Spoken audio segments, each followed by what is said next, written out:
What's going on, everybody? Welcome in to another episode with Ski and Rob Vino. Um, I'm still out of town, not in my usual arrangements, and because of it, it'll be a little bit of a different show. But we always do start the show by being transparent. I know I went 3-2 on the sides or totals yesterday, and the player props. I'll be honest. I didn't get to watch all of them go through, but I'm pretty sure a couple of them cashed. So it was a profitable day. The bigger bets were the sides and totals. How did it treat you yesterday, Rob? Well, it's treated me about the same as it's treated me for a month and a half now, Ski. The college basketball was really good again. The NBA was 1-2, plus a Jordan Poole player prop, so 1-3 in the NBA yesterday, but made it back with the college hoops. So looking to get it right. The one good one last night was Sacramento, which after we talked, Ski, wound up with Portland sitting at almost every single starter, right? And after getting behind really big early, Sacramento came back and ran away from Portland, so it helped kind of ease the day a little bit. I'm trying to think of where I went wrong yesterday because we did a lot of good here on this show. Philadelphia came back last night to win, to help us out in that game. What a crazy game, right? Memphis was terrible down the stretch, and Joel Embiid and company took over. But we'll look to get it right today, Ski. It's a different type of card today. I don't think I found as much that was really appealing. I thought yesterday's card was a little more appealing than today's, but maybe talking it through, we can find a couple of things here. Absolutely. And for you guys watching on Twitter, we are live on YouTube. If you guys have any questions about the games or comments in general, feel free to share. And if they are questions, we'll do our best to get to them and answer. And before we get to today's card, yesterday we touched on a little bit of teams that we're looking to play on in the near future. I think that was the Wizards. I was looking a little bit at the Lakers here.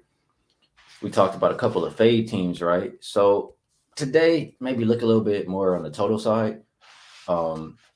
There's a couple of teams, really one in particular, that I think are going to be over teams, and I think that's the Mavericks, just because, we talked a little bit about that yesterday with Kyrie over there.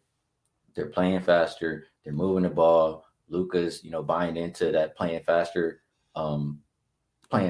as well. And you hear Jason Kidd talk like he knows they have to outscore their opponents. They're not a very good defensive team. So I think the Mavs are an over team for the second half.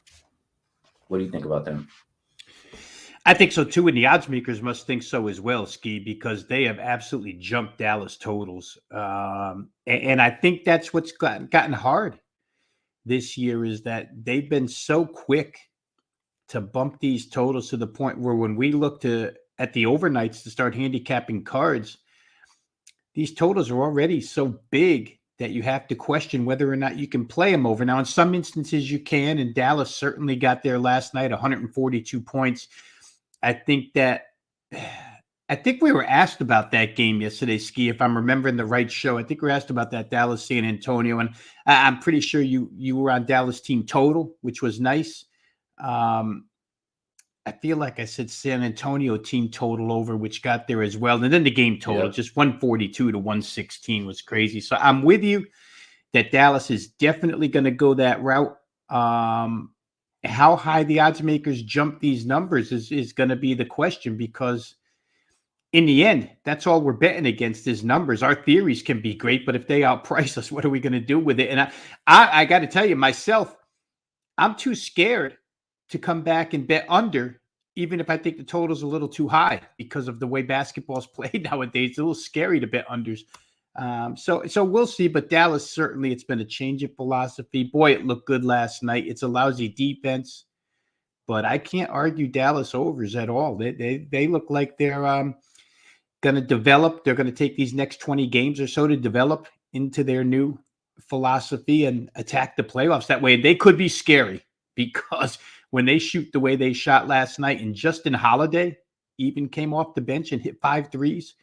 So I don't know. They've surrounded Luka and Kyrie with a bunch of shooters right now. They still don't defend the rim at all, which obviously accentuates your point about playing them over, because they don't play much defense.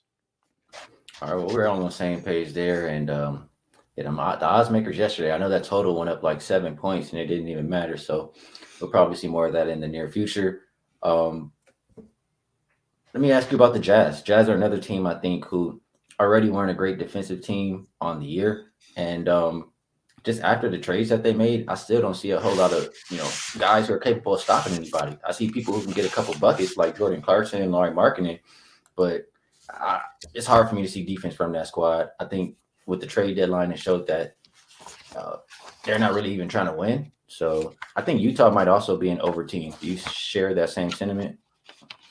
Yeah, they were my number one choice as far as second half overs is concerned, Ski. As soon as we saw the trades, you could almost tell. And it's not like the trade deadline recreated Utah, right? They were pretty much an over team to begin with. But when you look at their starting five, you have to consider that they just can't defend. I don't think they care to defend. And they're going to score. Now, last night, that game went overtime with Oklahoma City and still stayed under, but it was only because the shooting was so horrible. They got a gazillion shots up there, 212 shots at the basket last night in that game, which just goes to show you that each of those teams, and if we segue in here, I'll also add in that I still believe Oklahoma City is a good second half over team. And last night kind of proves it. Like I say, 212 shots, but OKC shoots 40.2 from the floor. Utah shoots only 42% from the floor.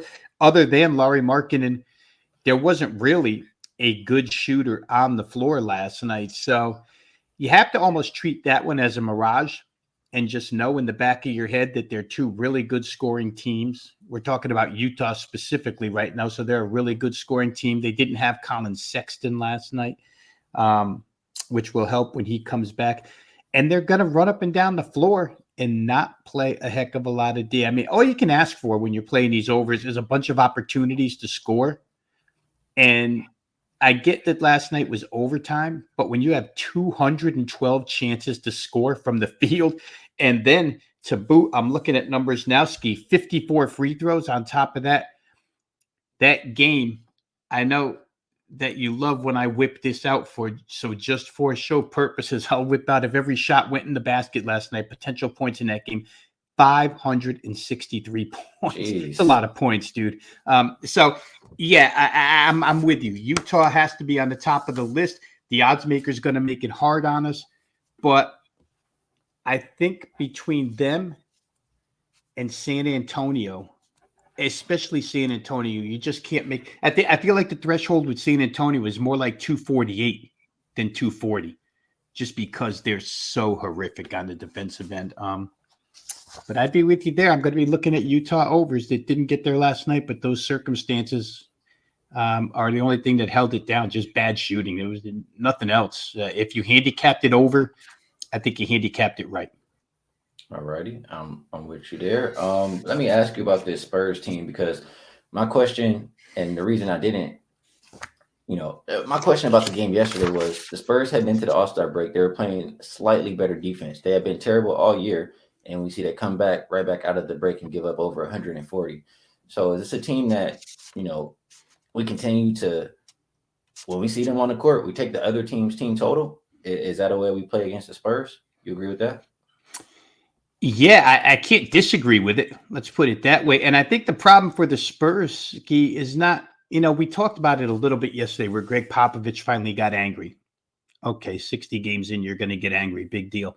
But I think the bigger problem for the Spurs is that every night when we look at their box score, there's just different people in the game all the time. It's a different starting five. It's a different 4 guys off the bench or 5 guys off the bench. It's always different due to injury or his choice of rotation or whatever it is. And I know I've said often when talking about the Spurs that they're just a bunch of interchangeable pieces. And that's kind of the way they get treated, as interchangeable pieces. And when you take Jakob Poeltl out of the middle now, Zach Collins is doing a nice job scoring and rebounding. I think he posted a double-double last night. But he's not the rim protection that Poeltl is at 7'1" with the length that he has. So it just makes them it makes it tougher on them to defend. You have to have the same guys on the floor so that communication is good on defense, right? In the NBA, it's all about help defense anyway. Very rarely, I mean, some teams go zone, but it's mostly about help. And for the Spurs, I just, I can't see them getting better because they're too young. And they're just, Tony Finn, let me put it this way. Tony Finn, our colleague, always brings up when we're with him the percentage of time that certain units play together, and the less of a percentage of time, the harder it is for them to be cohesive. And that, to me, that describes the Spurs to a T. They just, I'd love to have those numbers. I don't study those percentages, but I'm sure Tony could help me out there. I think San Antonio probably has the most different sets of people on the floor and the least percentage of time together as units. All right, so we agree on that, and that makes perfect sense. And yeah, Tony Fan, probably those off the glass metrics, right? There you go. Clean the glass. Clean the glass. Yeah, clean the glass. I know that's his favorite, but it makes sense. Definitely with you there. Let's talk a little bit about who might be an under team. I think there's two on my radar. Or is there? First of all, is there any team that I missed that you think is another over team?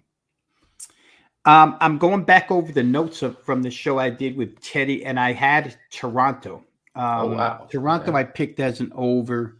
A couple of reasons. Horrendous 3-point defense all season long. I think together with you pointed that out more than once, but they were 28th as of last Friday when I did the show against the three.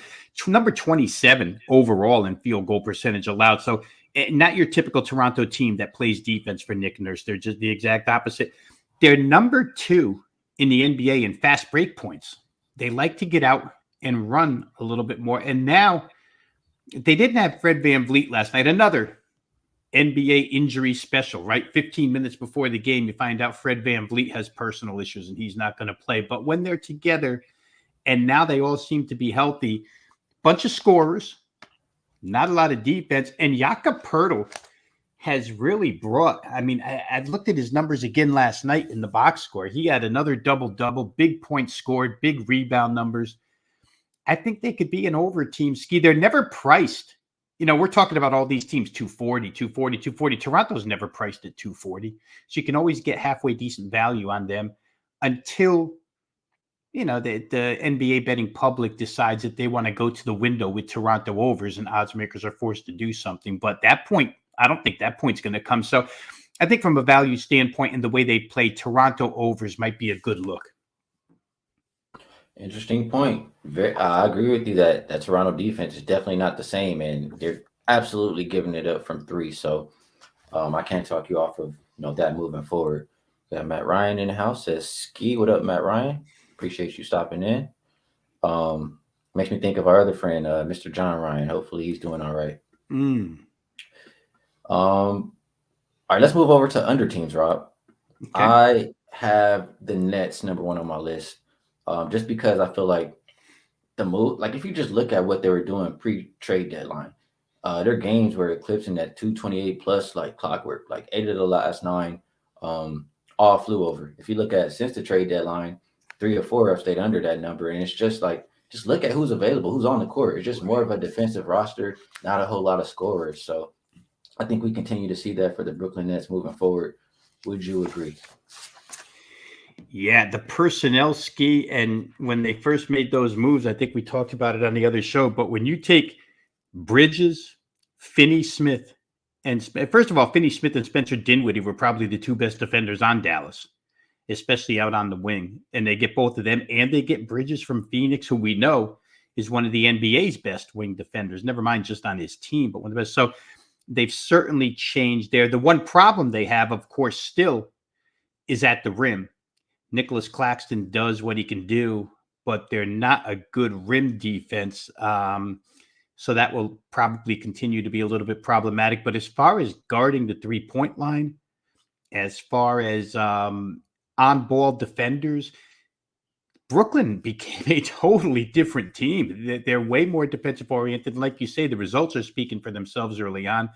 I couldn't disagree with that at all. It just looks like a different style of team. Now that they've solidified Jacques Vaughn as the head coach, he can implement, they can make changes. To to the talent. A lot of these guys have never played together, but boy, they certainly give all out effort. So I like the way you're going with that. Brooklyn unders, we'll see how they're priced. Remember that, with KD and Kyrie, they were priced pretty high where totals are concerned because they were viewed as, and rightfully so, the exact opposite, polar opposite, an all offense team. So maybe there's still a little bit of value to be found in Brooklyn Nets totals going under. All right, I'm glad we line up there too. The last one I had for under team, I'm looking at the Lakers, and I'm pretty sure it stayed under last night. I know I did have the Golden State Warriors team total under, which cashed, but since the trade deadline, they're 4-1 to the under, and on the season they're number 19 as far as defensive rating. With the moves that they made, bringing Vandy over there, I think he's top tier, really good defender. He can match up 1 through 5 against whoever we need him to. We have Dennis Schroeder. I say we because I'm a Lakers fan. If you guys didn't know, Dennis Schroeder, who will pick up 94 feet, and obviously Anthony Davis, who's been a really good defender for a few years as long as he gives effort. So with the Lakers team, who is hungry to get into the playoffs, I think the route for them to do so is more on the defensive end. I know they have some guys who also came over who can help put the ball in the basket, but I think this under trend continues for the second half for the Lakers. Would you agree?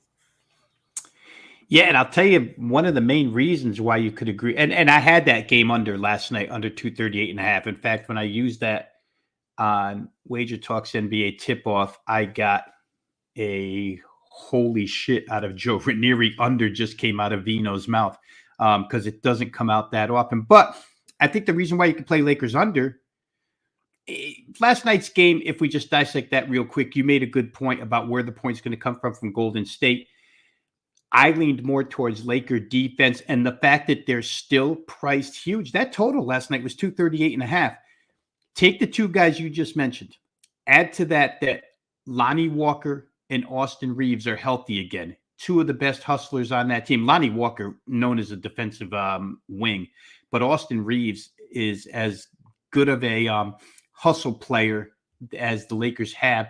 And then add a healthy Anthony Davis to the mix, and all of a sudden that's like 5 defensive guys that can play, which is way different than what they had before. So I don't think you're going to see Lakers total ski just because of their perception or the way the public perceives them. I don't think you're going to see odds makers change them all that much, even though we're sitting here rattling off what we think are pretty severe changes to the defensive side of the ball. So you start, logic school, right? You add those two up and you come up with, hey, man, we're going to get some pretty good value on under. It barely got there last night. 235 garbage time just started piling up points, but it still got there because, again, the odds maker is still pricing them a little bit too high. I think it made it under by 3.5 points last night. All right, so you didn't disagree on my my looks for the near future. So hopefully we lined up to make some money down the stretch. Was there a team that I missed or didn't mention that you think is an under team? I think that they'll play better than 50% of their remaining games under, and that's the Minnesota Timberwolves. I've mentioned them before just because, and I go back, I've been repetitive about seeing this game a month ago where they needed stops in the last minute to win, and they were so excited to play defense. That has kind of come and gone, right? They've gone through streaks where they played unders, then they played overs, then they played some unders. But during All-Star break, I saw an interview with Anthony Edwards, who is extremely high on this particular team, extremely high on the players they have on the floor, and extremely high on the defensive capability of this team. So when I see all of that, and he's their star player, I kind of think that, again, we're not saying all 24 games are going to stay under, but I'm saying that the majority of them, better than 50%, and we can spot play the Timberwolves in situations to go under the number, just because any team right now, Ski, that's going to make a playoff push, and that's what I got out of Edwards. Edwards happened to think that the team could hop a few spots in the West with the players that they have right now. He's very, very positive. But these games should tone down a little bit and become a little tighter in the fourth quarter, especially when you're matching up on certain nights where teams are fighting for particular seeding, you'll see more playoff style, more intensity, more defense. I think you get that out of Minnesota, who just look at tonight. I get the opponent stinks defensively, Charlotte, but that game's 241.5. So that indicates to me that the odds makers aren't going to change their minds on Minnesota games, which will probably lead me to playing multiple Minnesota unders this second half. All right, that makes sense to me. And we do have a Minnesota game on the slate today, so it'll be interesting to see how we feel about that. All right, we talked a good amount about futures. We've been on here for about, 20 minutes. So let's look a little bit at today's card, and I'll remind everybody that I am still stuck on the road and an ice storm or whatever they want to call it over here. So, like I told Mr. Rob, I'm an honest person. It was hard for me to get out of bed and try to cap these games this morning with the temperatures what it is. So I'm going to do a little bit more capping the capper, and we'll try to see if Mr. Vino can help lead us to some winners here. Before I go down the list, was there any game you're just absolutely not interested in today, Rob?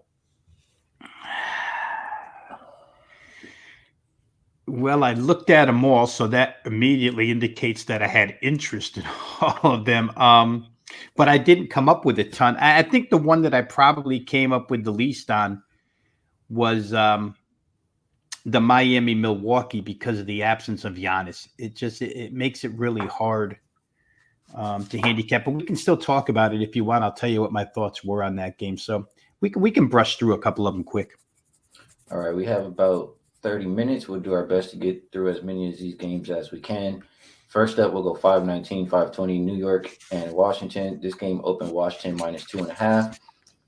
We've seen a flip of favorites. It's now New York -2. Total open 227, and that is down to about, it's anywhere between 224.5 and 225.5. Injury report here. I do see Bradley Beal game time decision. I see Mitchell Robinson also game time decision, maybe in the lineup for the Knicks tonight. And Fournier is going to be out.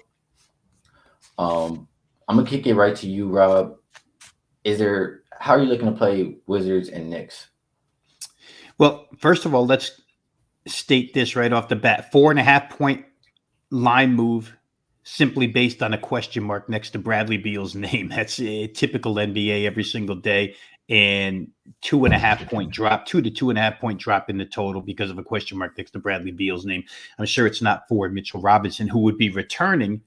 And if he does return, people will ignore what his strengths are to the team and probably bet the thing over and bet the Knicks again. So you could get some value there. Listen, I wanted to play this game in the worst way, Ski, but I just kept running into contradictions, and you can't jam a square peg in a round hole, although I try to do so quite a few times. I'm the kind of guy that will bash my head into the brick wall and not gain a lot of sense from it. There's a couple of the strongest trends in the NBA that go in this game. Knicks' first half has just been an absolute cash machine. Knicks first half right now, 41-18 against the spread. 2 meetings against Washington this year. Washington won both first halves. Kind of crazy that the Knicks would be 41-16 if it weren't for the Washington Wizards. Wizards haven't been a bad first half team themselves, 31-26, but that kind of threw me off of Knicks first half. Then I looked at Wizards first quarter over because they've been the best over team in the NBA. I'd love to have Bradley Beal in order to play this. However, they're 40-18 over in the first quarter, and Bradley Beal hasn't played 22 games this year.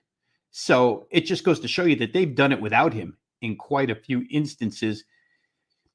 The first game they played against the Knicks only totaled 40 points. It stayed under. The second game they played against the Knicks totaled 57, and it did go over.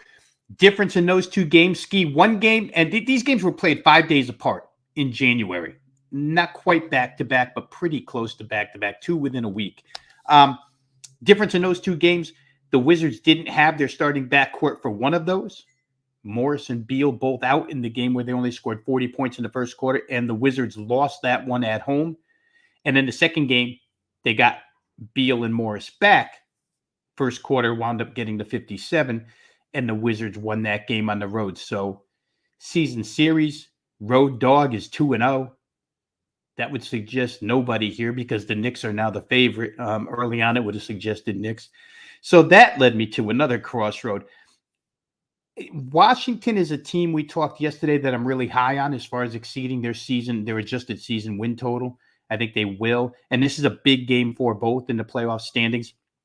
Washington's 3-point shooting has been terrific as of late, but the Knicks have a really good 3-point defense, right? Number 5 in the NBA. So every time I came to something that would lead me one way, I got shoved back the other. I have no plays on this game.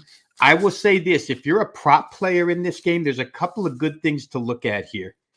A, Jalen Brunson has shredded this team in his 2 chances against them. He's had 34 and 32 points, had 66 points in 2 games against the Wizards. If you're looking Julius Randle double-double, he's done it twice. Did it in both games against this team. And if you're looking at the other side, Kyle Kuzma has destroyed the Knicks. Kuzma went for 47-7 in one game and 27-13-7 in the other. So his PRA, the worst game he had against the Knicks was 47. And Kyle Kuzma's never priced at 47 PRA. So again, and that 47, really quick, it was with everybody in the lineup. It's not like he had to shoulder a load. He got there because he's got an advantage here against the Knicks. So there's probably player prop options to look at in this game more than the game itself. Really good job breaking down that game, Rob. I'll say a few different things here now. One, as far as the player props are concerned, I would probably I would want Kuzma's points, or I guess like you mentioned, you could do PRA, but I would want it more if Bradley Beal's ruled out. When he's in, he can very easily take over. The last game they played, I think he had 35 and Kuzma only had like 17. You could very well end up with a night like that. My bad, excuse me here. Got a lot of out of the ordinary stuff dropping all over the place. But I would probably look towards Kuzma if Bill is ruled out. If you're looking for a 3-point prop, I know Knicks are good defending the 3, but Porzingis has been really good at home. He averages like 2 3-point makes, and his prop is usually 1.5. So I might look at that. But I can't help but think, and it holds me up. You made a good point. New York is really good in the first half, but they're 7-1 as a road favorite. I was looking it up while you were talking, and that was pretty interesting to me because I feel like, I guess it's usually at home where they trick off these games in the second half. But we talked yesterday, Rob. Washington is on your list as far as one of your teams, you're trying to bet on or back in the second half of the stretch. I remember you said they've won 5 of their last 7 games straight up as an underdog. Why does it not continue here tonight? I think regardless, Bradley Beal plays or not, with the Wizards at home, if everybody's hungry, like you were mentioning, you had some quotes yesterday, I would be taking a +2 on the Washington side. What do you think? Yeah, I run into the problem where I feel like, when I did this list for Teddy Ski, the 3 teams out of the East, and he had me choose one that I wanted to bet on that I thought would be good over the last 25 games, Washington, the Knicks, and Brooklyn. We've talked about Washington and Brooklyn, but the Knicks, since Josh Hart has arrived, are a different team as well. And so it's almost like instead of forcing it just for this matchup, just because I already have the bet over 39.5, so I can sit on the sidelines for this one and see what happens. But in better situations, and again, if Bradley Beal plays here, Skiing, I don't know what the problem is, to tell you the truth. It seems to me that Bradley Beal will play. But, for us, we have to do guesswork every single day with these injury lists, right? It's hard. I'll sit back for now. I tell you what, it's a good price tag, but I think highly of the Knicks second half as well. Okay, fair enough. I will say it will be on my short list. If I was making one play right now with the injury reports as they are, I would be taking the Wizards +2. All right, let's keep it moving down the list. We'll go 521, 522, Cleveland and Atlanta. This game opened Hawks -2. They're now 1-point favorite. Total open 225.5, and it's up to 227.5. They do not have a coach right now, right? Interim head coach? Interim head coach. Okay. And they will be without the services of John Collins tonight. Cleveland will be without Ricky Rubio, and Cleveland also did play yesterday. So, that was really disappointing for them to give that game up yesterday. I also know that Cleveland is not as good of a team on the road. Usually, when a coach gets fired, the team shows up and say, "Hey, it's not us that was messing up. It was that guy. Get him out of here." So, with all that said, I will lean towards the Hawks.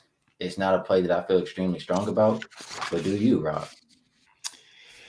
I would like to play Cleveland, even though it's the second of back to backs. The minutes were not horrible for anybody's ski, but as always is, they were heavier on the guard tandem. Right? Garland and Mitchell were the guys who played the most significant minutes. I think one was, got my notes here, one was 36-48, the other was 35-24. In fact, Evan Mobley played a lot of minutes as well, 37-50. And the quote from JB Bickerstaff this morning, angry with his basketball team, 4-point lead with 5 minutes left. And Evan Mobley had a 31-point game going. He was destroying. We talked about yesterday, no Aaron Gordon in the lineup, right? And Evan Mobley was having his Yeah. way against MPJ and Victor Kankar. And Bickerstaff was upset because they never passed the ball to Evan Mobley the last 5 minutes. And it started me thinking about Cleveland down the road, right?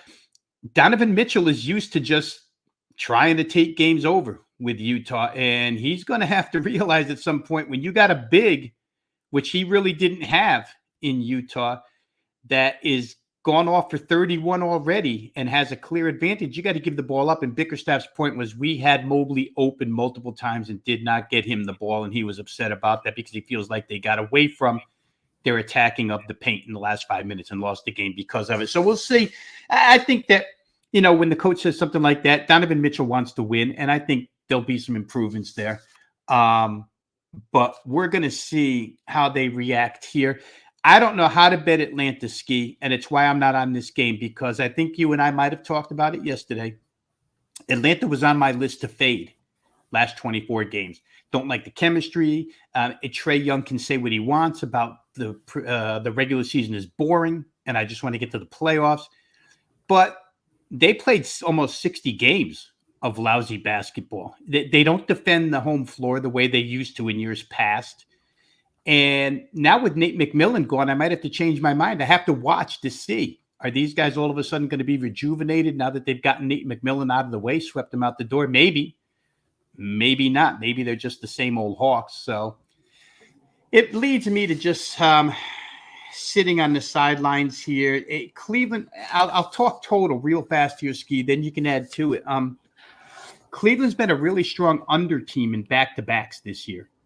They've played 10 back-to-back situations overall. They're 8-2 to the under, and the average score in those games is only 209.5. So that's way under what we're seeing tonight, 227.5. If you narrow it down to Cleveland, back-to-back with travel, going from one road venue to another road venue, which this is, they're 3-1 to the under, 75% under, and those games average 210.3. These teams have played one time already. Here's another pretty solid point, I think. They've played one time this year. It was way back in November.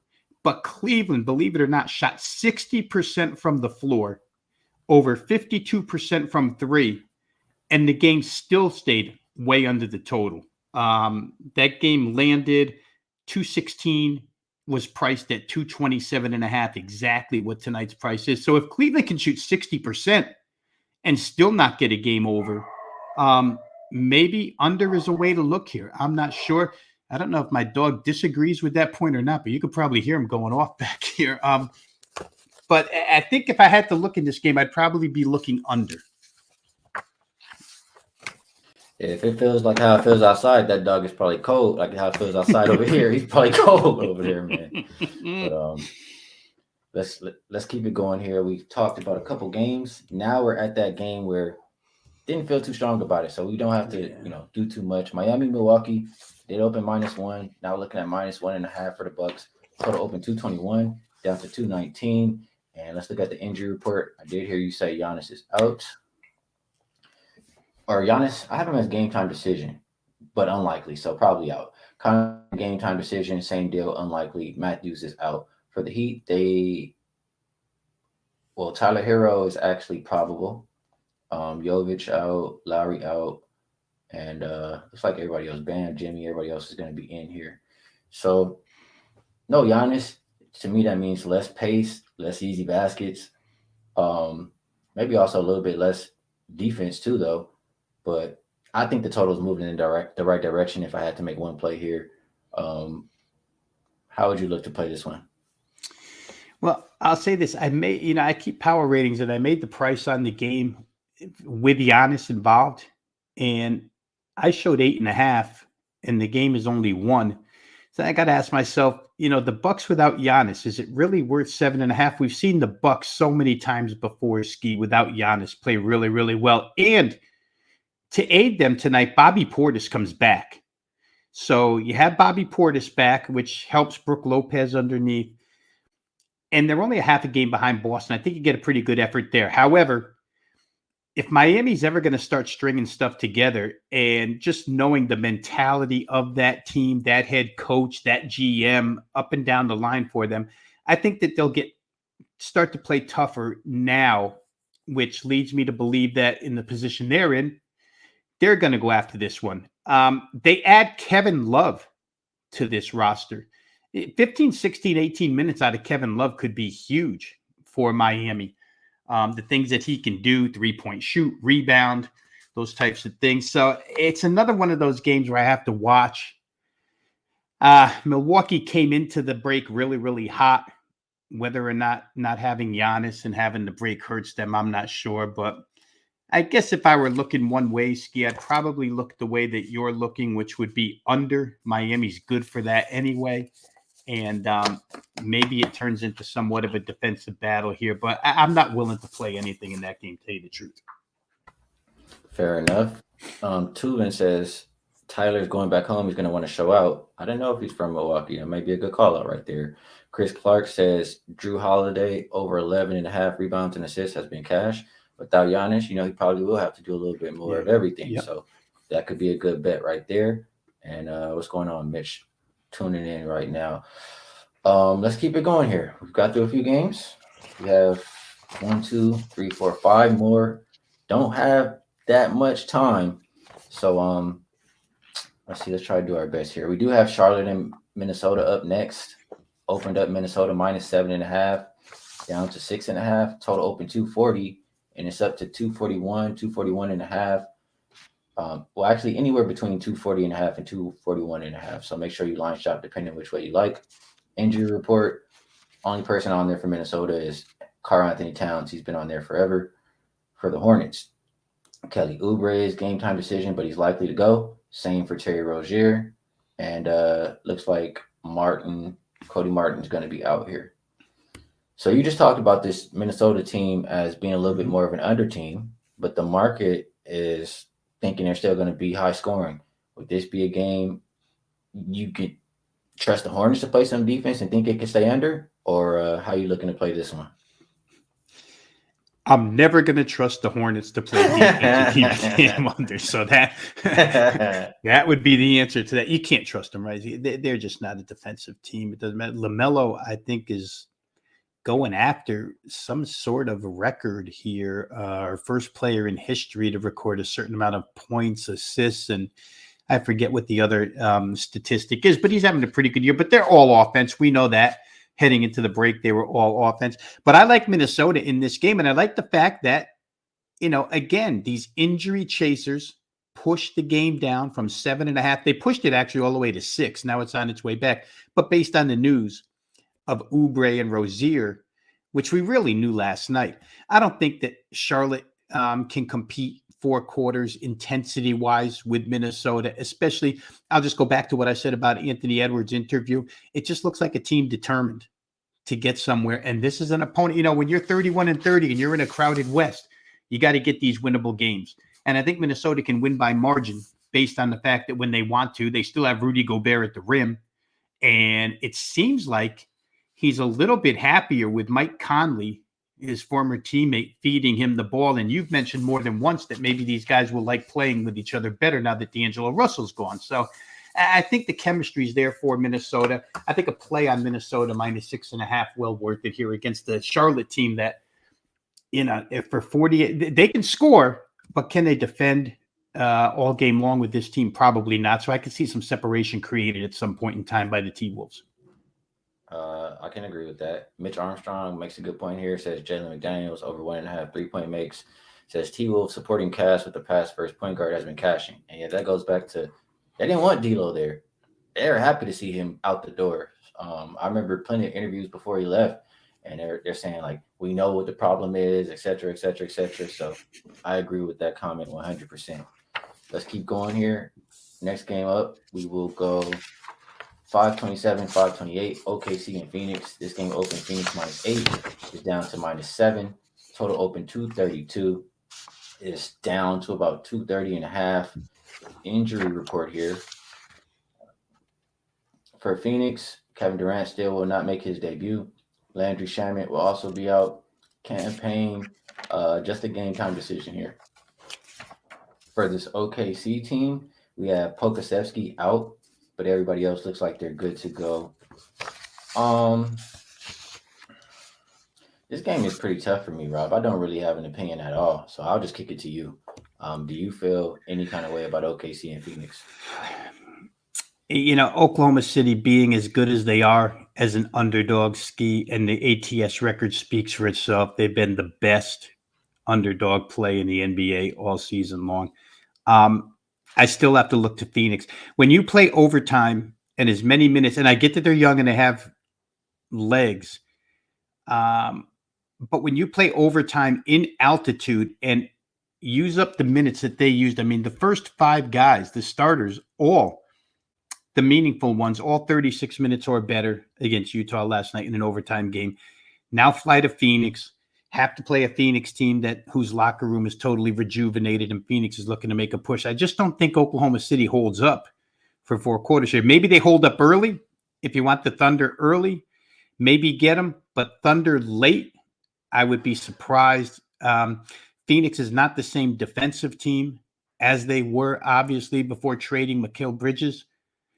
That being said, Oklahoma City's weak on the defensive end. They shot lousy last night. It's hard for me to build a case, and normally it wouldn't be that hard to build a case for OKC as an underdog in this price range.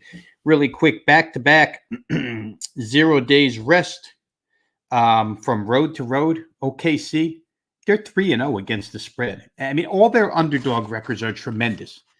I just find a hard time building a case for him in this spot, having to play up in altitude last night and now coming to Phoenix, a team that is looking to make a push in the West, the final 24 games. All right, let's keep it going here. Chris Clark says Booker's going to be on a minutes restriction. So if you like the over, maybe look at first half there. I will stay far, far away from that game. No action for me. Mm-hmm. Houston and Golden State opened up Golden State -9. They're up to 10.5 point favorite. Total open 233.5 is down to as low as 231. Injury report here for Golden State. Iggy, game time decision, but very likely to play. Wiggins, game time decision, but unlikely to play. They will still be without Steph Curry and Gary Payton, the third, or I think it's the third. For Houston, looks like Jalen Green and KPJ are both out. So when it's like this, I mean, who's really going to be doing any of the scoring for Houston? It's got to be Şengün, right? I mean, if you're going to bet on anything for Houston, I feel like it's his props, or you go Jabari Smith maybe, but I don't know how much I want to play him. I think I trust Şengün a little bit more. Houston, don't trust them to defend anybody, but at the same time, you're missing a lot of offense for Golden State. So I guess I'm lost. We did kind of talk off air, thinking maybe about trusting somebody on this Golden State Warriors side once again. Is that the best way you can think to play this game? To me, it is.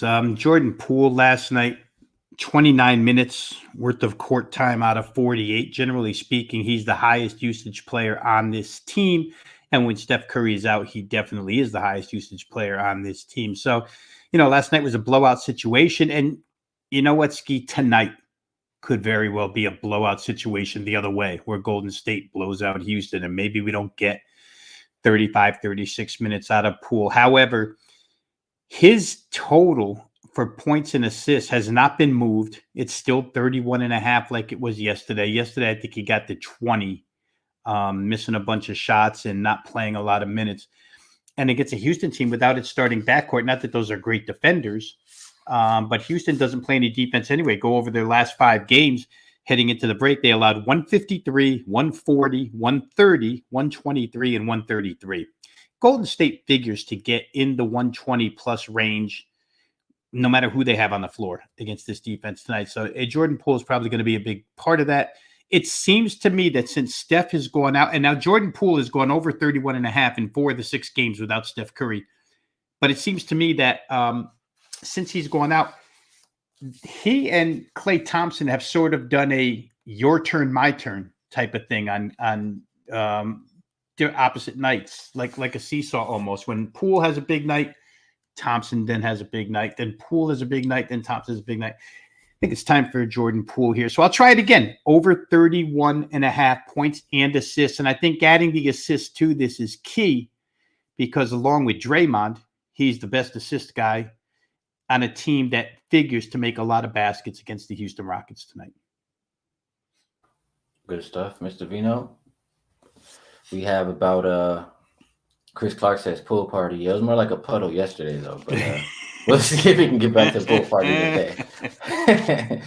We got 8 minutes. We got 2 more games. Let's see if we can fit them in here.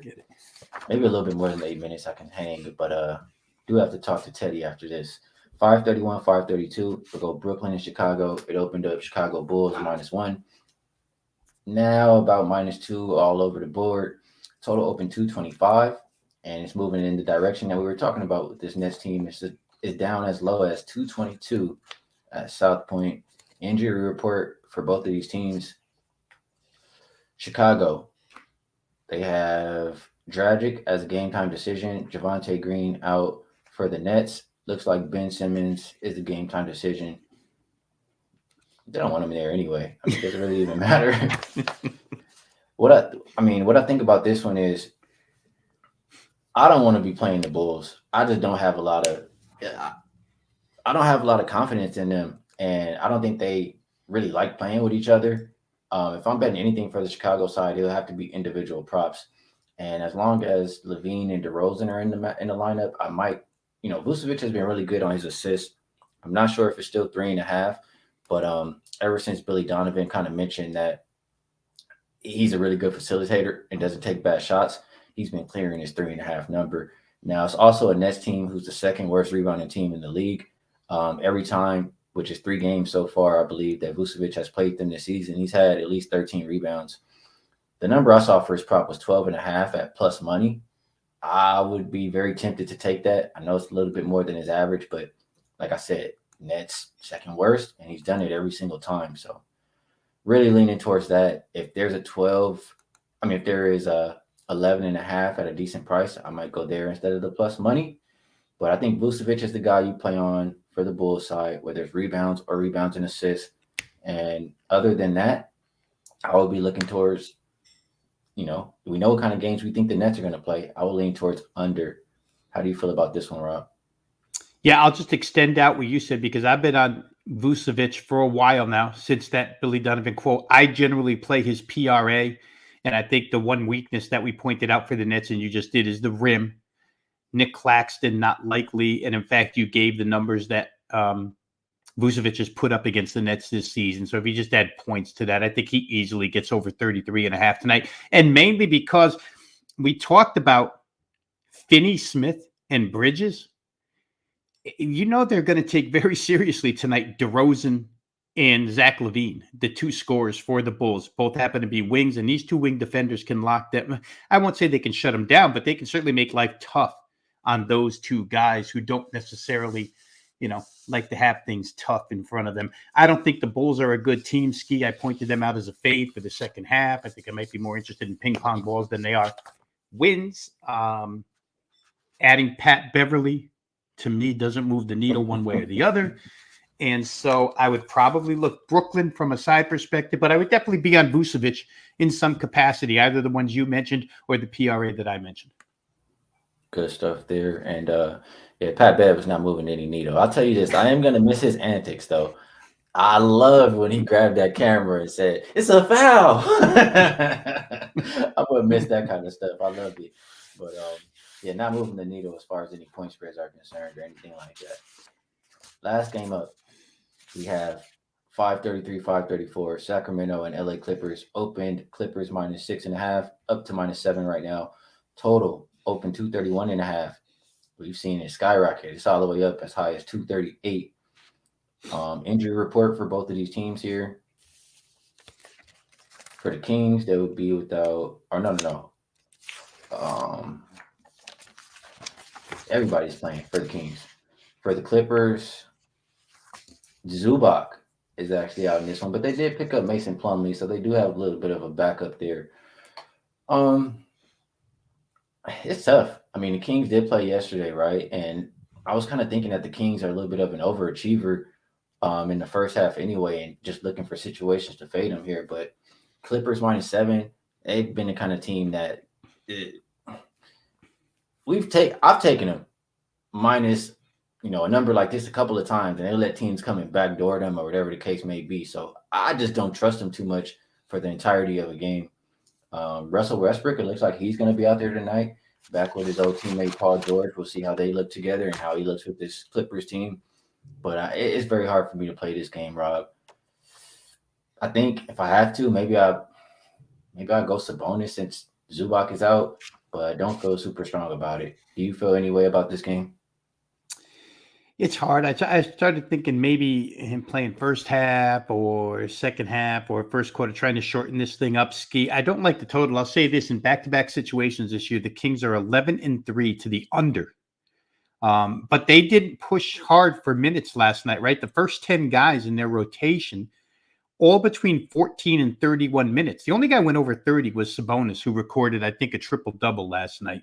And to your point, Sabonis could have a night here in all three categories as well. But I think the Kings got the game they wanted last night.